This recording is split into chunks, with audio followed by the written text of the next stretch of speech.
الحمدللہ العزیز الغفار والصلاة والسلام علی رسول سیدنا نور الانفار وعلی آلہ واصحابہ ابرار والاخیار وعلماء ملتی واولیاء خریقتی وقراء کتابی وعلینا معهم الى یوم القراءت اما بعد فاعوذ باللہ من الشیطان الرجیم بسم اللہ الرحمن الرحیم یا ایھا الذین آمنوا ادخلوا فی السلم کافۃ صدق اللہ العظیم وصدق رسولہ النبی الامین المتین المعین المبین الکریم ونحن على ذلك لمن الشاہدین والشاکرین والحمد للہ رب العالمین۔ آئیے ہم سب مل کر ایک بار ساری کائنات کے مرکز عقیدت آقا نعمت حضور اکرم حضور احمد مصطفیٰ محمد مصطفیٰ صلی اللہ تعالی علیہ وسلم کی بارگاہ میں جی لگا کر ہدیہ درود پیش کر لیں۔ پڑھیے درود شریف اللہم صلی علی سیدنا و مولانا محمد وعلیہ وسلم صلاۃ و سلام علیک یا رسول اللہ صلی اللہ تعالی علیہ وسلم۔ بڑی پیاری نعت پاک آپ لوگوں نے سماعت فرمائی، تمام لوگوں سے سماعت فرمائی، ماشاءاللہ۔ ہر ایک اپنی جگہ اپنی آواز کا اچھا مالک ہے۔ کسی نے کہا دیکھیے چند لفظوں کے لیے اور صرف دو تین چار اس سے زیادہ نہیں، صرف اشعار سے بھی سماعت فرما لیں۔ اور یہ وہ دعا میں کرنے جا رہا ہوں، اگر ہماری دعا قبول ہو گئی نا تو ہمیں دنیا میں ہی جنت کا مزہ ملے گا۔ حالانکہ جنت وہ ہے کہ جس کی نعمت نہ کوئی آنکھ دیکھ سکتی ہے، نہ کسی کان نے سنی ہے، اور نہ کوئی خیال اس کا تصور کر سکتا ہے۔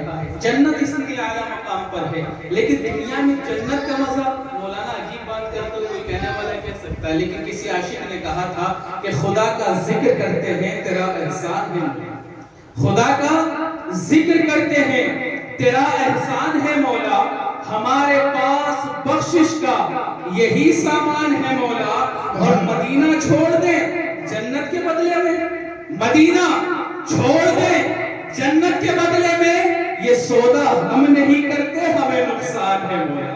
کیونکہ مدینہ بنا ہی مدینے والے کے صدقے میں تو جنت بنی ہے، تو فی الحال مدینے کو کیسے چھوڑ سکتے ہیں؟ آئیے ساتھ میں مل کر کے پڑھیں، انشاءاللہ یہ دعا قبول ہوئی نا اور یہ نعت پاک اللہ کے رسول کی بارگاہ میں مقبول ہو گئی تو ہمارے ایمان تازہ ہو جائیں گے۔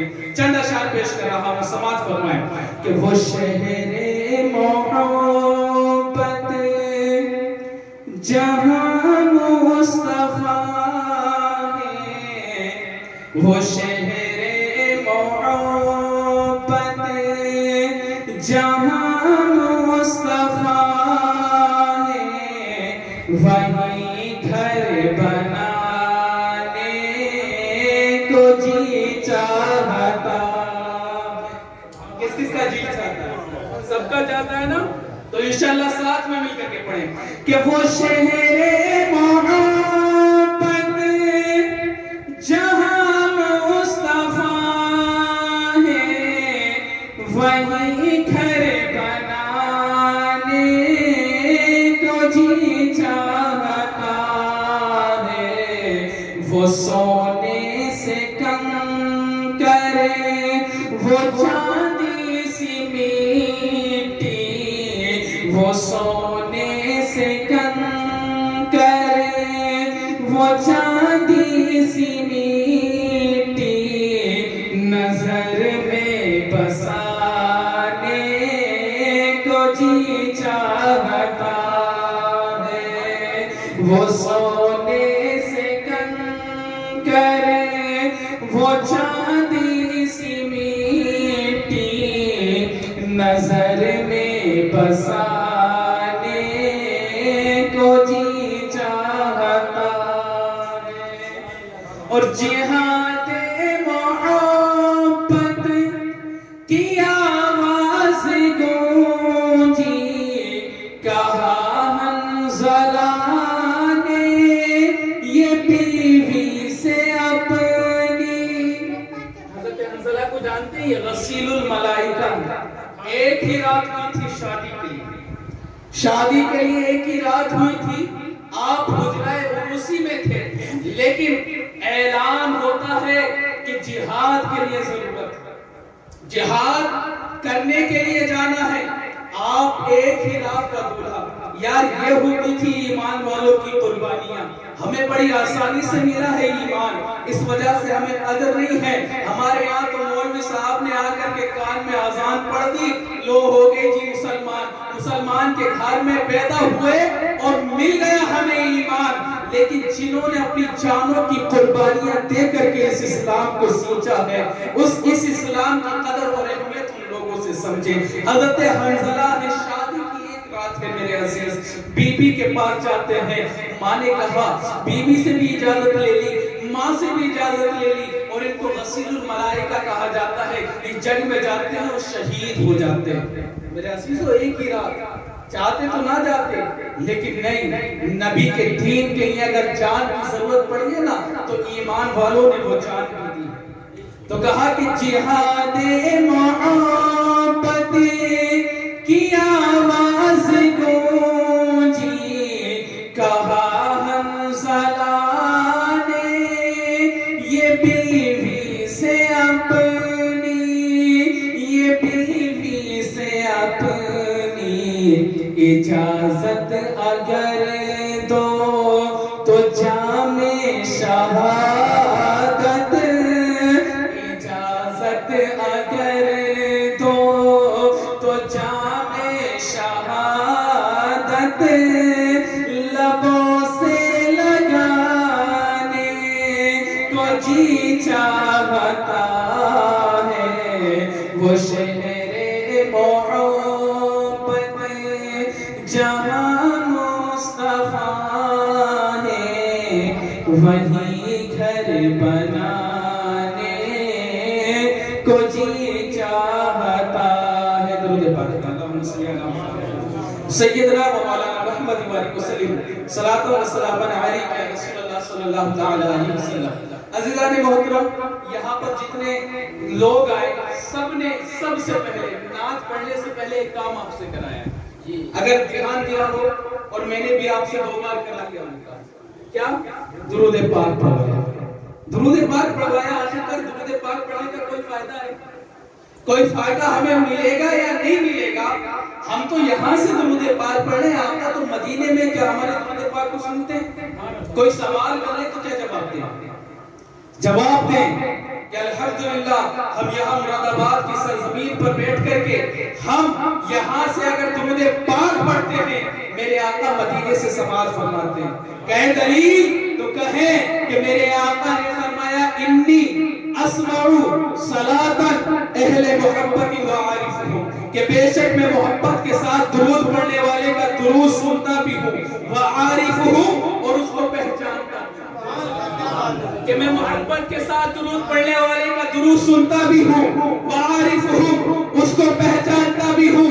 جس کا ترجمہ فعل مضارع یہ اسمع اور عارف، حضرت سے پوچھیں فعل مضارع جو بولا جاتا ہے وہ پریزنٹ کے لیے اور فیوچر کے لیے، دونوں کے لیے بولا جاتا ہے۔ پریزنٹ کال کے لیے بھی، پریزنٹ والے زمانے کے لیے بھی بولا جاتا ہے، فیوچر میں آنے والے زمانے کے لیے بھی بولا جاتا ہے۔ دونوں کا ترجمہ لگائیں تو ترجمہ لگتا ہے انی اسمع صلاۃ اہل محبت و عارفہم، کہ بے شک میں محبت کے ساتھ درود پڑھنے والے کا درود سنتا ہوں اور سنتا رہوں گا، وعارفہم، اس کو پہچانتا ہوں، پہچانتا رہوں گا۔ پتا چلا کہ اگر آپ کا امتی مراد آباد کی سرزمین پر یا دنیا کی کسی بھی سرزمین پر بیٹھ کر کے میرے آقا پر درود پڑھتا ہے تو مدینے والے مصطفیٰ سنتے ہیں اور قیامت تک سنتے رہیں گے۔ ہم کو پہچانتے ہیں، قیامت تک پہچانتے رہیں گے، سنتے ہیں، قیامت تک سنتے رہیں گے۔ ہم کو پہچانتے ہیں، قیامت تک پہچانتے رہیں گے۔ جی یہ تو سننے پر اور پہچاننے پر دلیل ہوئی، لیکن ہر کام کو کرنے میں مزہ جب ہی آتا ہے، لطف جب ہی آتا ہے جب اس کا فائدہ ہمیں معلوم ہو جائے۔ ہم دنیا میں بزنس بھی کرتے ہیں تو یہ فائدہ دیکھ لیتے ہیں کہ ہمیں بزنس کرنے سے کتنا فائدہ ہوگا، ہمیں کتنا پروفٹ ہوگا، تو ہم ذرا سوچیں کہ آقا پر درود پاک پڑھنے کا کوئی فائدہ بھی ہے یا نہیں؟ فائدے تو بے شمار ہیں، اتنے ہیں کہ پوری رات اگر گناتا رہوں اور بولتا رہوں تو رات تو ختم ہو سکتی ہے، لیکن درود شریف کے فضائل ختم نہیں ہو سکتے. لیکن ایک سب سے ہلکی بات بتاتا ہوں اور سب سے امپورٹنٹ بات بتاتا ہوں. میرے آقا ارشاد فرماتے ہیں the beloved and holy prophet sallallahu ta'ala alayhi wa sallam has said whoever recite Durud Sharif 1000 times daily, 1000 times daily will not do until he has seen his home in heaven. آپ کے لیے تو ترجمہ کرنے کی ضرورت نہیں ہے، باتیں حضرات کے لیے کر دیتا ہوں کیونکہ بہت بہتر انگلش بولنے والے ہیں حضرت.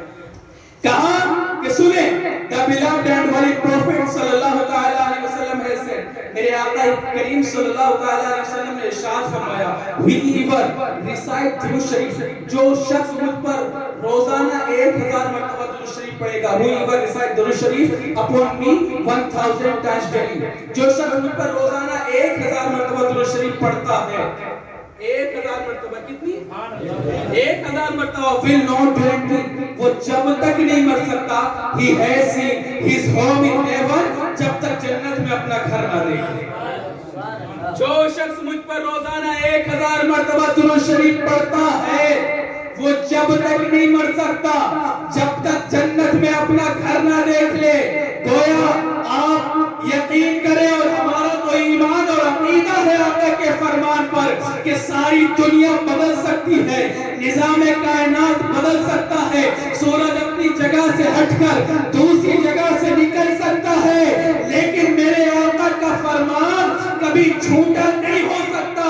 کسی نے کہا تھا اے قول محمد قول خدا، فرمان نہ بدلا جائے گا، بدلے گا زمانہ لاکھ مگر قرآن نہ بدلا جائے گا. تو میرے آقا فرما رہے جو شخص مجھ پر روزانہ 1000 مرتبہ درود شریف پڑھتا ہے وہ جب تک نہیں مر سکتا جب تک جنت میں اپنا گھر نہ دیکھ لے. اب اگر ہمیں جنت میں گھر چاہیے، آقا پر درود پاک پڑھنا ہماری زندگی میں لازم ہو جانا چاہیے. اور یہ نہ سوچیں کہ جناب مولانا صاحب کے ہاتھوں دیا درود پاک پڑھو، 1 گھنٹہ کس کے پاس وقت رہے گا؟ کم سے کم درود ابراہیم تو اتنی لمبی ہے کہ اگر ہمیں 1000 مرتبہ پڑھنے لگے تو 2-2.5 گھنٹے لگ جائیں گے. کیسے پڑھیں، کس طریقے سے پڑھیں؟ اب میرے عزیز پریشان ہونے کی ضرورت نہیں ہے. کلمہ طیبہ پڑھتے ہیں لا الہ الا اللہ محمد رسول اللہ، کتنا بڑا کلمہ طیبہ ہے، لیکن اس سے بھی چھوٹی درود پاک میں آپ کو بتاتا ہوں. آپ اپنی زندگی میں اس درود پاک کو لازم پکڑ لیں. صرف صلی اللہ تعالیٰ علیہ وسلم آپ کہتے رہے. یہ درود پاک کتنی لمبی ہے؟ صلی اللہ تعالیٰ علیہ وسلم. یہ کہنے میں کوئی حرج بھی نہیں ہوگا، صرف آپ اس کو کہتے رہے 1000 مرتبہ آپ پڑھ لیں، انشاءاللہ آپ مرنے سے پہلے جنت میں اپنا گھر دیکھ لیں گے، کیونکہ میرے آقا کا فرمان ہے اور میرے آقا کا فرمان کبھی جھوٹا نہیں ہو سکتا. تو لہٰذا ایک بار اور درود پاک پڑھیں. اللہم صلی علی سیدنا و مولانا محمد وآلہ وسلم، صلاۃ و سلام علیک یا رسول اللہ صلی اللہ تعالی علیہ وسلم. قرآن مقدس کی جس آیت کریمہ کی تلاوت کا شرف حاصل کیا، میرا رب کریم قرآن کریم میں ارشاد فرماتا ہے یا ایھا الذین آمنوا ادخلوا فی السلم کافہ، اے ایمان والو اسلام میں پورے داخل ہو جاؤ، پورے داخل ہو جاؤ. او people who believe enter Islam in full، کہ اسلام میں پورے داخل ہو جاؤ. ولا تتبعوا خطوات الشیطان، اور شیطان کے نقش قدم پر مت چلو. and do not follow the footsteps of the devil، انہ لکم عدو مبین، بے شک وہ تمہارا کھلا ہوا دشمن ہے. indeed he is your open enemy. کہ ایمان والو اسلام میں پورے داخل ہو جاؤ. مطلب کیا ہے کہ ایمان پہ جب آقا کریم صلی اللہ تعالیٰ علیہ وسلم کے اوپر ایمان لائیں، ہمارا ایمان اور عقیدہ آقا پر ہے تو ہمارا چال، ہمارا رنگ، ہماری ڈھنگ، سب کچھ یہ نظر آئے کہ محمد کا امتی ہے. کوئی دیکھنے والا دیکھ کر یہ نہ کہے کہ محمد کا امتی ہے، اس کا کردار کتنا بیکار ہے. جب بولتا ہے لفاظی کرتا ہے، جب بولتا ہے فضول گوئی کرتا ہے. کوئی دیکھنے والا یہ نہ کہے بلکہ دیکھ کر کے کہے یہ محمد کا امتی ہے. اس امتی کا کردار دیکھیں کتنا پیارا ہے، اخلاق دیکھیں کتنا پیارا ہے، اس کا نیچر دیکھیں کتنا پیارا ہے. جب اس کی زبان بولتی ہے تو لبوں سے پھول جھاڑ دیتا ہے. جب اس کی آنکھیں دیکھتی ہیں تو قرآن و حدیث کو دیکھتی ہیں. جب اس کی آنکھوں سے یہ چلتا ہے تو نیچے کو نگاہ کر کے چلتا ہے، لوٹیا بازی نہیں کرتا پھرتا، ادھر ادھر دیکھتا نہیں پھرتا۔ دیکھنے والا یہ نہ کہے بلکہ دیکھ کر کے کہے کہ سنو، جب اس امتی کا عالم یہ ہے تو اس کے نبی کا عالم کیا ہوگا؟ جب یہ امتی اتنا پیارا ہے تو مدینے والا مصطفیٰ کی سبحان اللہ سبحان اللہ سبحان اللہ۔ ہمارے کردار کو دیکھ کر مصطفیٰ کے کردار کی یاد آ جائے، وہ کردار اپنا ہونا چاہیے۔ مصطفیٰ کا کردار اگر نعیم الدین قادری بیان کرے تو کہنے والے کہہ سکتے ہیں جناب یہ مسلمان ہیں اس لیے نبی کی تعریف کرتے ہیں۔ میرے عزیزو، اس لیے میں اپنی بات نہیں کرتا، دنیا کا ایک بڑا ڈاکٹر کا نام مائیکل ایچ ہارٹ، یاد کر لیں کون ہے؟ مائیکل ایچ ہارٹ عیسائی ہے، مسلمان نہیں ہے، ایمان والا نہیں ہے، مولانا نہیں ہے، مسلمان نہیں ہے، نبی کا امتی نہیں ہے، لیکن جب نبی پاک صلی اللہ علیہ وسلم کی بات آئی تو اس نے ایک کتاب لکھی پوری اور اس کتاب میں کیا لکھا اس نے؟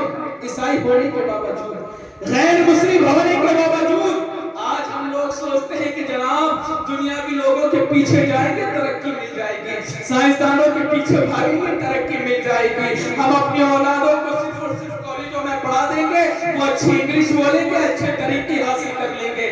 نہیں میرے عزیز، اگر ترقی چاہیے تو مصطفیٰ کی چوکھٹ پہ آنا پڑے گا، اگر دنیا میں وقار چاہیے تو مصطفیٰ کی چوکھٹ پر آنا پڑے گا۔ اور یہ میں نہیں کہتا بلکہ ڈاکٹر نے کہا he was the only man in history who was the supremely successful on both the religious and secular level، کہ محمد رسول اللہ دنیا میں ایک واحد ہستی ہے، ایک واحد ہستی ہے، تنہا ہستی ہے، ان کے علاوہ کوئی نہیں۔ He was the only man in history who was the supremely successful on both the religious and secular level، جو دنیاوی اعتبار سے بھی کامیاب ہے اور دین کے اعتبار سے بھی کامیاب ہے۔ کوئی اگر تمہیں دنیا میں وقار چاہیے، دنیا میں تقدر چاہیے، دنیا میں عظمت چاہیے، دنیا میں ایمان چاہیے، دنیا کی ترقی کو حاصل کرنا چاہتے ہو تو مصطفیٰ کی چوکھٹ پر آنا پڑے گا۔ یہ ایک غیر مسلم کہہ رہا ہے، مصطفیٰ کی چوکھٹ پر آنا پڑے گا، اس کے علاوہ کوئی چارہ نہیں۔ اور کسی نے کہا بھی تھا کہ ہمیں دنیاوی عزت چاہیے نا تو مصطفیٰ کی چوکھٹ سے مانگے، وقار چاہیے مصطفیٰ کی چوکھٹ سے مانگے، کیونکہ مختار کائنات ہیں، جو چاہو مانگ لو، مختار کائنات ہیں، جو چاہو مانگ لو، میرے نبی حیات ہیں، جو چاہو آج بھی زندہ ہے، عطا کرتے ہیں، کہا تو اللہ وہ سن لیں گے، فریاد کو پہنچیں گے، وہ بھی تو کوئی ایسا جو آہ کرے دل سے آہ کرنے کی تو ضرورت ہے۔ وہ جانوروں کی سنا کرتے ہیں، ہم تو پھر بھی انسان ہیں، ہماری کیوں کرنا سنیں گے؟ جانوروں کی کس طریقے سے سنتے ہیں ذرا آپ کو بتاؤں۔ ایک چیٹی نے حاجیوں کے قافلے کو دیکھا کہ وہ حج کرنے کے لیے جا رہے ہیں، چیٹی ہے، کون ہے؟ چیٹی جانور ہے، انسان تو نہیں ہے۔ حاجیوں کے قافلے کو دیکھا کہ حج کرنے جا رہے ہیں، چیٹی کی آنکھوں سے آنسو آئے۔ حضرت رومی علیہ رحمہ اپنی کتاب میں نقل فرماتے ہیں کہ چیٹی کی آنکھ میں آنسو آ گئے، کس وجہ سے؟ کہ یا رسول اللہ یہ حاجی لوگ ہیں، آپ کے خانہ کعبہ کا دیدار کریں گے، اللہ کے خانہ کعبہ کا طواف کریں گے، یا رسول اللہ یہ مدینے کی گلیوں کو دیکھیں گے، یہ مدینہ المنورہ کو دیکھیں گے، یہ آپ کے سبز گنبد کو دیکھیں گے، آپ کی سنہری جالیوں کو دیکھیں گے، یا رسول اللہ آج جن گلیوں سے آپ گزرا کرتے تھے ان گلیوں میں گزریں گے، یا رسول اللہ یہ خانہ کعبہ کا طواف کریں گے، یا رسول اللہ یہ مدینہ کی گلیوں کو دیکھیں گے، مکہ کی گلیوں کو دیکھیں گے، صفا اور مروہ کی سعی کریں گے، یا رسول اللہ اگر یہ امتی ہے تو یا رسول اللہ امتی تو میں بھی ہوں، یا رسول اللہ اگر یہ آپ کے غلام ہیں تو یا رسول اللہ میں بھی تو آپ کی غلام ہوں، یا رسول اللہ ان کے پاس طاقت ہے، یہ آپ کی اپنی طاقت کو صرف کر کے آپ کے خانہ کعبہ کے دیدار کے لیے آ رہے ہیں، لیکن یا رسول اللہ میرے پاس اتنی طاقت نہیں، اتنی قوت نہیں کہ آپ کے خانہ کعبہ کے دیدار کے لیے آ سکوں، روزہ منورہ کو دیکھ سکوں، مدینہ الرسول کو دیکھ سکوں، یا رسول اللہ سبز گنبد کو دیکھ سکوں، سنہری جالیوں کو دیکھ سکوں۔ یا رسول اللہ میرے دل میں بھی خواہش ہوتی ہے کہ میں بھی مدینے کی گلیوں کا دیدار کروں۔ یا رسول اللہ جن گلیوں میں آپ گزرے ہیں میں بھی ان گلیوں کو دیکھ لوں۔ یا رسول اللہ میں بھی سنہری جالی کو دیکھوں۔ چیٹی ہے چیٹی، روتی ہے رو رو کر کے اللہ کے رسول کی بارگاہ میں عرض کرتی ہے، سر سجدے میں ڈال دیتی ہے، اور ڈالنے کے بعد